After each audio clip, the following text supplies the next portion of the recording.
नमस्कार दोस्तों। जय श्री राम। आज का प्रसंग जो मैं प्रस्तुत कर रहा हूँ वो स्वाद के ऊपर है।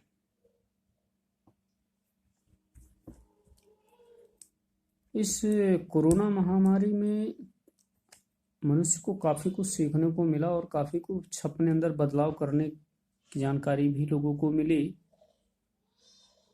लेकिन क्या हम इस जानकारी तक ही सीमित रह जाएंगे या हमें कुछ और भी करना है?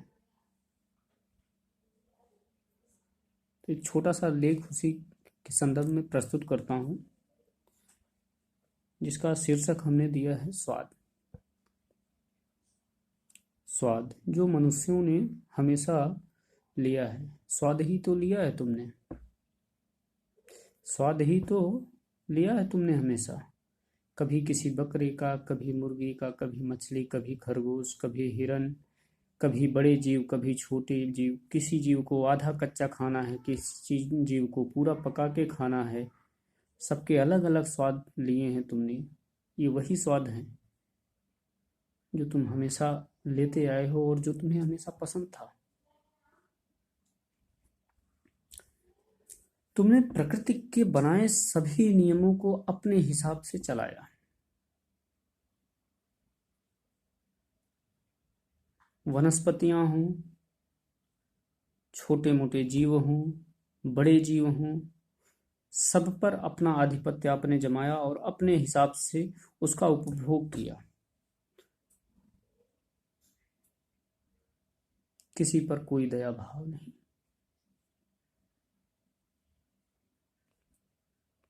और तुम्हें तो आखिरकार स्वाद चाहिए, जिसके स्वाद जो तुम्हारा एक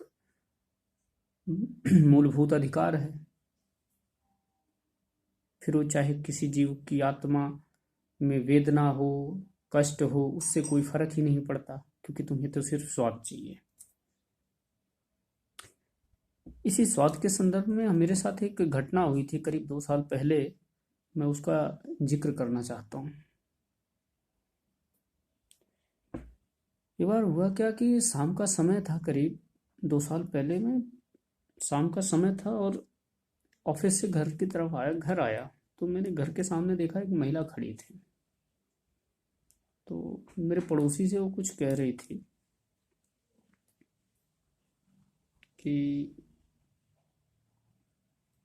तो मैं भी वहीं पे रुका। तो मैं रुका तो जैसा मैंने बोला नमस्ते आंटी, तो उसने भी जवाब दिया, लेकिन वो काफ़ी गुस्से में थी। तो उसने बोला, आप बड़े निर्दयी प्रवृत्ति के इंसान हैं। हमने कहा, आंटी वो कैसे? तो बोली, आपके बगल में एक कुत्ता बंधा हुआ है, सारा दिन वहां पे बंधा रह गया, आपने उसको पानी नहीं पिलाया।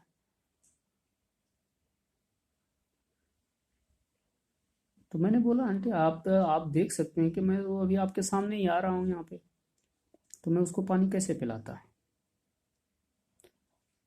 अब जो कि आंटी गुस्से में थी और उनको सभी लोगों को ये समझाना था कि वो इनके प्रति कितना दया का भाव रखती हैं।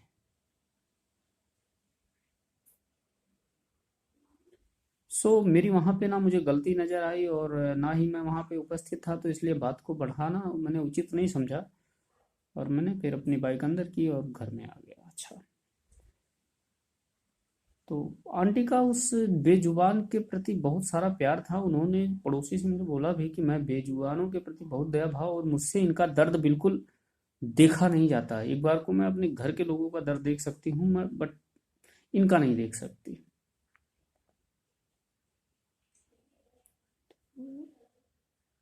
थोड़ा सा पश्चाताप तो मुझे भी हो रहा था कि हाँ, जब मैं सुबह ऑफिस के लिए निकल रहा था उस टाइम ये बधा था या नहीं मुझे ध्यान नहीं आ रहा था, बट मैंने कहा कि हाँ, हो सकता है कि मैंने गलती की हो, चलो ठीक है। लेकिन अब जब नहीं था तो उसके सामने दूसरा कोई रास्ता नहीं था चुप रहने के।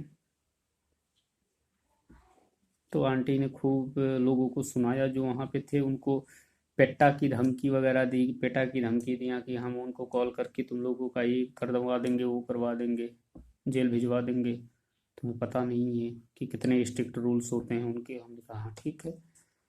तो उसके बाद फिर मैं अपना अंदर गया और आंटी उधर गई। फिर 1 डेढ़ महीने के करीब करीब बीता और मैं वहीं पे पार्क में, संडे का दिन था और शाम को वहीं पे बैठा हुआ था, तो और संयोग बस उसी पड़ोसी से आंटी कह रही हैं कि आज बहू ने बड़ा लजीज चिकन बनाया था।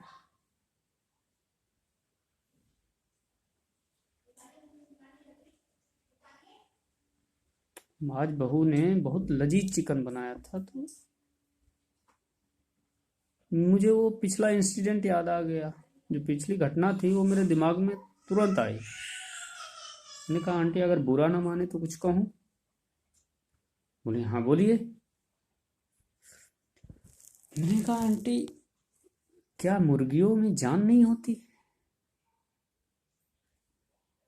अब मेरे इतना कहने भर से उन्हें सारी घटना याद आ गई होगी जो उन्होंने करीब 1.5 साल पहले, वो सॉरी 1.5 महीने पहले जिस घटना का हमने जिक्र किया।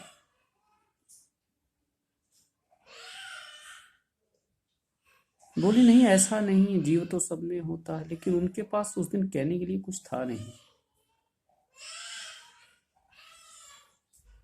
तो इसी को हमारे समाज में पता है हिपोक्रेसी कहते हैं। एक ही चीज के लिए दोहरा मापदंड।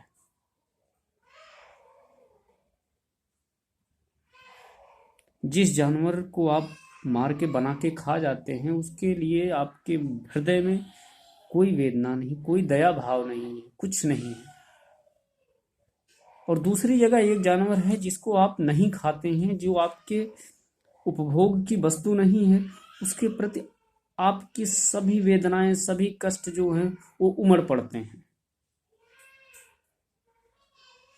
तो समाज में आंटी की तरह दिखावा करने वाले बहुत सारे लोग हैं जो ये दिखाना चाहते हैं कि हम समाज के प्रति कितने सजग, समाज में रहने वाले सभी जीवों के प्रति कितने सजग, सभी चीज़ों के प्रति हम अपना एक स्टैंड रखते हैं, अपना एक नज़रिया रखते हैं।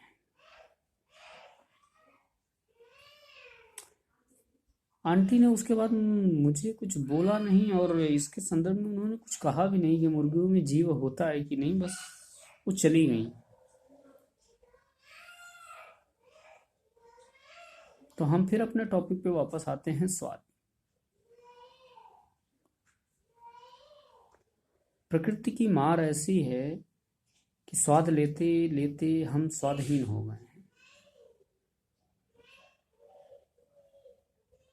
आज हमें खाने का स्वाद नहीं मिल रहा है, आज हमें मीठे का स्वाद नहीं मिल रहा है, आज हमें किसी जूस का स्वाद नहीं मिल रहा, आज हमें किसी भी चीज का स्वाद नहीं मिल पा रहा है कि जो खाने में उपयोग होती है।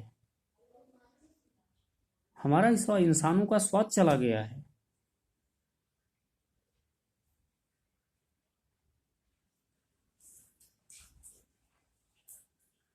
तो बस इस कहानी का सीधा सा मोरल ये है कि ये जो प्रकृति ने बनाया हुआ, ईश्वर ने जो बनाया हुआ, उसके हिसाब से लोग चले, दूसरों को जीने दें और खुद भी जिएं। प्रकृति के कार्य में हस्तक्षेप करना सही नहीं है।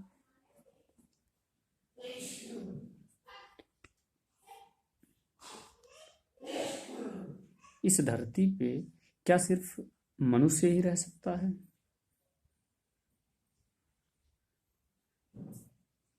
मनुष्य को ये पता होना चाहिए कि कहीं ना कहीं सभी जीव हमारे जीने का एक साधन है। छोटे से छोटा चींटी से लेके हाथी तक सबके सब इंसान के जीने में सहायक हैं।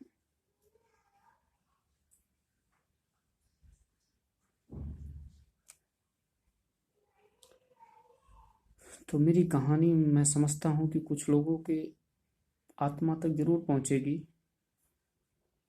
जिनकी आत्मा जीवित होगी। जय श्री राम, जय मां शारदे।